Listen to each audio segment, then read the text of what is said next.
J'ai eu beaucoup d'aide pour organiser l'exposition, notamment de 2 mycologues de la Société mycologique rennaise, dont Pascal Peuch qui habite très près d'ici sur le nord de Bretagne. Donc ce sont des passionnés et donc pour la diagnose c'est bien intéressant parce qu'ils ont tout un matériel pour vraiment identifier chaque champignon.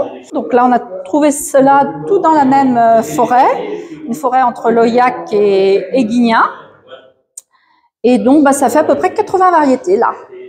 80 variétés différentes, et donc en comestibles, on va dire qu'il y a peut-être une dizaine vraiment de comestibles.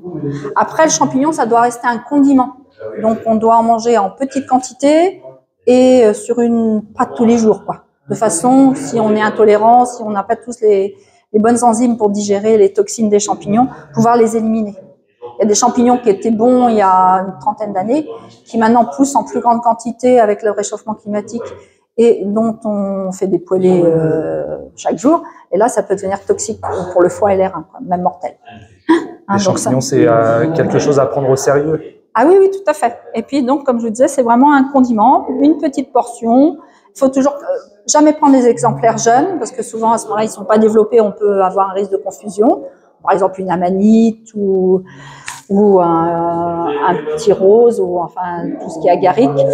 On ne voit pas la couleur des lamelles, tout ça, donc on peut confondre une amanite et un agarique. Et puis il ne faut pas prendre les exemplaires trop âgés non plus, parce que c'est indigeste, ça se concentre. C'est pour ça qu'on dit qu'il ne faut pas mettre les champignons dans un plastique non plus, parce que ça concentre aussi plus les toxines. Après, c'est bien de les séparer et de les mettre donc dans des cagettes ou dans des paniers. Et puis il faut les manger frais, quoi. Faut pas... Et en petite quantité, ça c'est important.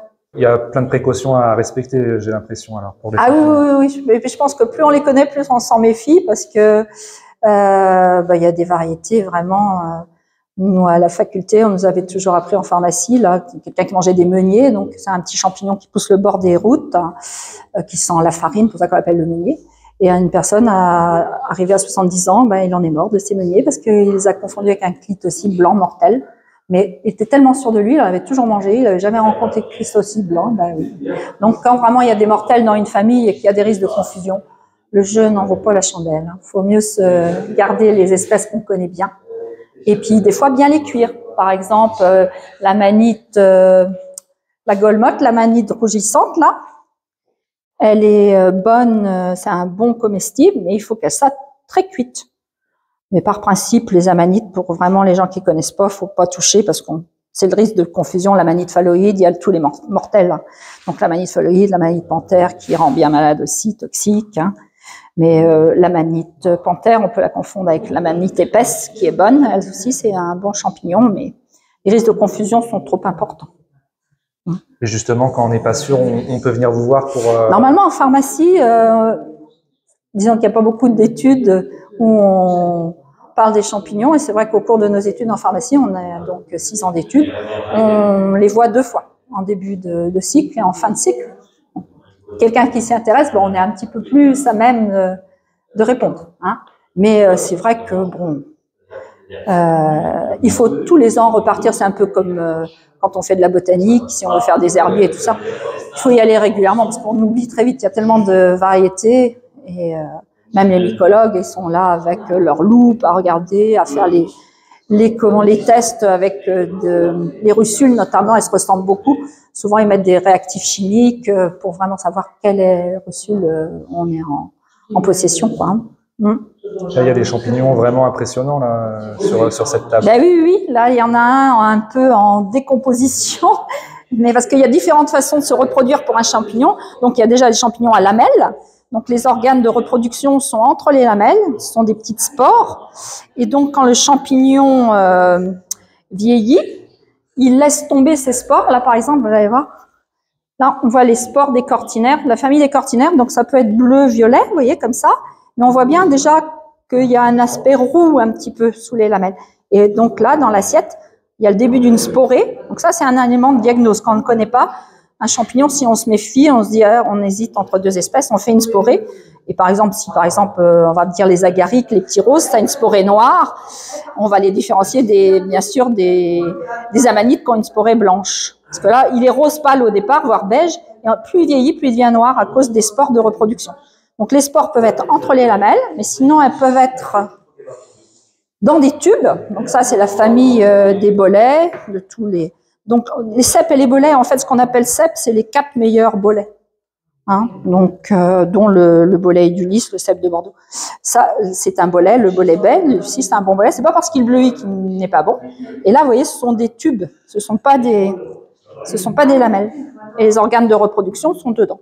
Et la troisième possibilité, c'est d'avoir les organes de reproduction à l'intérieur d'une enveloppe. Donc là, c'était le cas de cette veste de loup géante. Donc c'est gros comme un ballon de foot à peu près. Donc là, on voit les résidus de l'enveloppe. Et là, vous voyez, si j'appuie, on a toutes les spores de reproduction qui sont libérées par l'éclatement de la veste de loup. Même là, les petits lycoperdons perlés, c'est pareil. Et tac, les organes, tac, tac, à l'intérieur.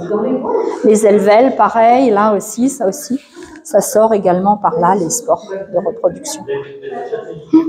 Donc ça, c'est rare chez nous, les élevelles, on en voit peu. C'est la première fois, moi, là, que j'en voyais réellement.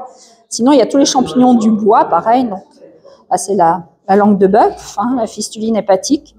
Donc, en vieillissant, ça devient ligneux, c'est immangeable, c'est trop élastique. Mais jeune, ça peut être mangé, ça, par exemple. Ça donne pas trop envie, mais ça peut être mangé quand même. Hein, après, donc, les éléments de diagnostic, c'est souvent de voir s'il y a une volve, un anneau, des squames. Ça permet de savoir à quelle famille on a affaire. Donc, par exemple, dans les lépiotes, hein, on a bien des squames, donc ça veut dire des petites pluches hein, sur le chapeau, et on a un anneau coulissant. On voit bien qu'on peut le faire coulisser. Il peut bouger.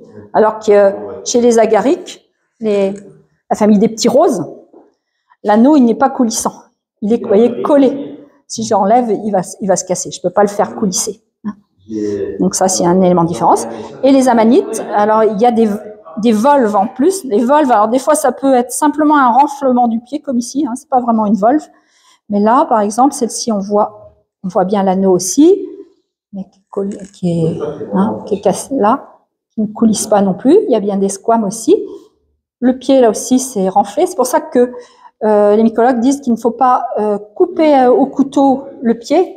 Il faut vraiment dégager l'ensemble. Il ne faut pas tirer trop fort pour pas casser le mycélium, mais il faut vraiment dégager l'ensemble parce que sinon, on se prive d'éléments de diagnostic. Et là, vous voyez, la volve, on la voit dans celle-ci. C'est la manite vulva ou vaginata. Donc, on voit là. Est-ce que vous la voyez, la volve? C'est une gaine. Hein, donc, une gaine à l'intérieur. Hein, et là, vous voyez, l'anneau est parti. Hein. Donc, il y a plein d'éléments comme ça, diagnostiques, pour savoir quelle famille on a affaire. Donc là, c'est assez intéressant. On a quand même trouvé un bon nombre d'espèces. Après, les conditions climatiques font cette année qu'il n'y a pas beaucoup de différence de température entre le jour et la nuit. Donc, il y a peu de bolets, hein, très peu de bolets. On a beaucoup plus de chanterelles qui poussent plus tardivement d'habitude dans la saison. Là, elles poussent. Donc ça, c'est la famille des girolles. Donc là, c'est encore différent. Ce ne sont même pas des lamelles. Ce sont des plis. Vous voyez, c'est comme un petit peu un système artériel ou veineux pris au microscope, comme si une vieille peau fripée, quoi. Alors que des lamelles, on peut les feuilleter comme un livre. Hein. Là, on voit bien les lamelles.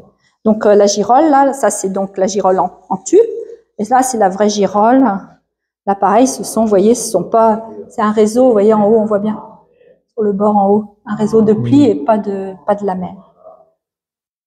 Donc, on a souvent des petites loupes hein, pour vraiment voir vraiment de près comment sont insérées les lamelles et tout ça, vraiment quand on veut pousser le diagnostic au plus près.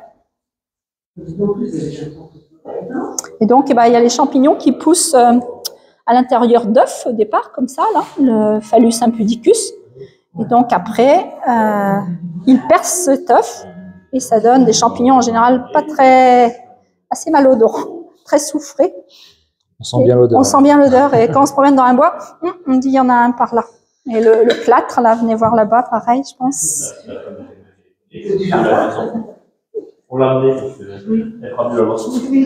Je soulève. Donc on voit l'œuf au départ avec le champignon en naissance, là. Hein. Et puis après, vous voyez, il sort et ça forme une étoile. Hein. Et ici, et là, on le voit à l'intérieur. Alors, ça attire considérablement les mouches et puis ça sent très soufflé, donc on l'a mis sous cloche. Oui. Pour éviter les odeurs. Voilà. Ah oui, il a même passé la nuit sur l'appui de fenêtre. Il était ailleurs. En tout cas, merci pour toutes Merci ces à vous. explications. C'est gentil et merci de faire un petit reportage, c'est sympa parce que je pense que le monde des champignons, c'est un monde étonnant et normalement, ça devrait être le monde qui nous succède parce que c'est incommensurable les variétés souterraines, macroscopiques, mais aussi microscopiques.